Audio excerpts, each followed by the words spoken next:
Boa noite, senhores. Espero que os senhores estejam tendo um excelente domingo.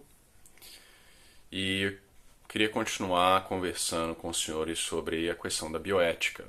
E eu vi uma reportagem alguns dias atrás, horrível, mas que ela pode ser o guia para esse episódio nosso, né?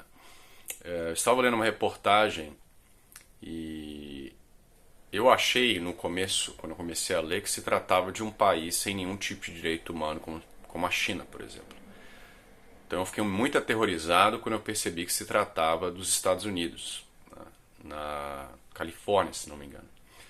Então esse paciente com morte cerebral, que nós vamos ver que é um termo péssimo,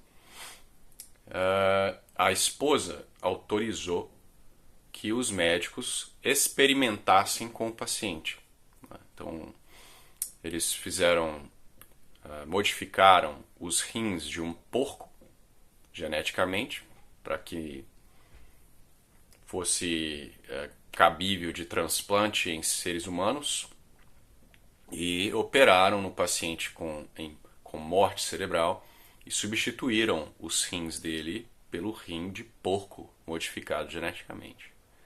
Nós vamos falar de terapia genética e edição genética em outro vídeo. Mas o fato permanece que temos, então, uma pessoa viva que está sendo aberta e tendo seus órgãos substituídos, né? Com autorização da esposa, e ainda que ela tivesse autorizado, isso jamais deveria ocorrer. Mostra que nós realmente estamos vivendo num paganismo total. E por que eu digo isso? Porque o conceito de morte cerebral ele é um conceito obtuso, é um conceito maligno. Porque morte é muito simples. A definição de morte é a separação da alma do corpo. Se não há separação da alma do corpo, não há morte. Não existe morte cerebral. Ou você morre ou você não morre. Não existe meio termo. Então, essa nomenclatura ela é falsa e ela é usada exatamente para justificar esse tipo de abominação. Então, memorizem. Morte é a separação da alma do corpo. Então, nesse caso, como eu já disse, nós tínhamos um paciente que estava vivo e ele foi experimentado, né? Passou por um experimento médico-científico, como uma cobaia, como um camundongo de laboratório. Algo assustador. E a esposa disse que, eu sei que era isso que ele gostaria, por isso eu autorizei. Que pessoa que gostaria de ir, né, numa cama de hospital sem poder dar sua autorização, sem poder reclamar do que está para ser feito, vai ser aberto ter os seus rins substituídos por um rim de porco. Esse é o mundo que estamos vivendo, senhores. Então isso é obviamente extremamente imoral. Absurdo. Daqui a pouco vão fazer o quê? Vão pegar, ao invés de os estudantes de medicina, ao invés de utilizarem cadáveres para praticar, quem sabe daqui a pouco eles vão pegar pessoas com morte cerebral e colocarem lá para os estudantes experimentarem, brincarem. Não duvidaria que isso seria o futuro. E eu digo, e por que as pessoas ficam meio confusas exatamente por causa do materialismo, né, desse naturalismo moderno? Elas acham que, bom, a pessoa está com o cérebro parando de funcionar, ela está basicamente morta.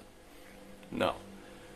Como nós sabemos por outros vídeos que eu já fiz, não sei se no Instagram eles já foram hospedados, mas certamente no YouTube, o intelecto humano, a nossa alma, ela é imaterial.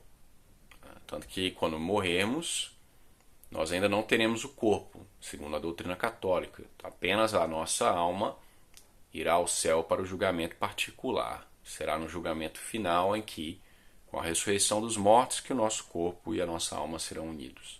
Então nós somos meio estranhos. Enquanto os anjos são puro espírito e os animais e as plantas são, de certa forma, matéria, nós somos um híbrido de matéria e espírito. E que fique claro, não há duas substâncias em nós, isso é uma heresia gnóstica, não é que há uma alma substancial imaterial presa em um corpo material que depois é livre. Não. Em nós somos assim. Nós somos ileomorficamente espírito e matéria. E muitos estudos, inclusive, demonstram essa realidade. Essa realidade pode ser, a imaterialidade do intelecto, ela pode ser provada pela própria filosofia. Não precisamos de um dogma de fé para isso. Não precisaríamos para chegar a essa conclusão. Como muitos filósofos pagãos chegaram. Aristóteles, Aristóteles menos, mas principalmente Platão. Mas a própria ciência, existem estudos mostrando que uma pessoa em coma, ou com morte cerebral, chame como quiser, apesar de serem dois fenômenos distintos, elas muitas vezes estão ainda, elas percebem o seu ambiente, elas conseguem saber o que está acontecendo ao redor delas. Awareness. Às vezes existem estudos que mostraram que a pessoa pode responder com o seu cérebro, apesar de estar em coma. Então faziam perguntas, cálculos matemáticos, ela ativava uma certa área do cérebro, como quem estava entendendo a pergunta e respondendo. Existem experimentos de pessoas médicos, por exemplo, que escondem um item em um local, a pessoa está anestesiada e quando elas retomam da anestesia, elas falam: eu estava vendo a sala da cirurgia, e eu vi que o médico colocou tal coisa em tal local. Mesmo os pagãos modernos, o pessoal New Age fala de projeção astral, de ter sonhos, às vezes, de ter uma paralisia e se ver fora do corpo. Esses fenômenos, eles muitas vezes são reais, não são alucinações, e se dão pelo fato de que o nosso intelecto, ainda que dependa do cérebro para suas operações normais, ele não é um órgão material. O nosso intelecto ele é imaterial e a nossa vontade também. Então, o conceito de morte cerebral ele é absurdo. Não existe. E isso nos leva ao segundo ponto que eu queria comentar no vídeo de hoje, que é a questão da doação de órgãos. Você vê inclusive muitos católicos e outros cristãos achando que doação de órgão é algo extremamente belo e moral. Tirando o mercado negro de órgãos e o risco de que eles vão acabar te matando lá na mesa de operação para pegar os seus órgãos se a sua carteirinha tiver escrito lá que você é doador, existem assassinatos que sequer assim são considerados. Porque vejam, como a morte ela é a separação da alma do corpo, isso significa que todas as operações do corpo relacionadas à vida, toda a operação natural do seu metabolismo, etc., elas são mantidas em operação por causa da alma, da forma substancial. Então, se o seu corpo, o seu coração ainda bate, as suas células ainda funcionam, não estão decompondo, é porque o princípio da vida ainda está presente e o princípio da vida é a alma. Por que isso é importante? Porque, por exemplo, um filósofo católico tomista, David Oldenburg, que eu inclusive conheço, já conversei, ele argumenta em um artigo dele, que eu posso compartilhar em algum momento, que nós não temos nenhuma forma de identificar essa separação da alma, senão como podemos dizer, senão o sinal de que as operações do corpo pararam de funcionar. E a única prova visível desse fenômeno seria o rigor mortis, porque ali você vê que realmente as operações naturais do corpo elas deixaram de ser. Então o corpo já entrou num estado de decomposição, por assim dizer. E que quando o rigor mortis começa, já não se pode doar órgãos, porque já estão comprometidos. Então, David Oldenburg, e eu concordo com ele, e não é só ele, certamente outros teólogos e filósofos e padres defendem a mesma posição, vai argumentar que toda doação de órgão é imoral. Toda doação de órgão é imoral quando o indivíduo é dado por morto, por assim dizer.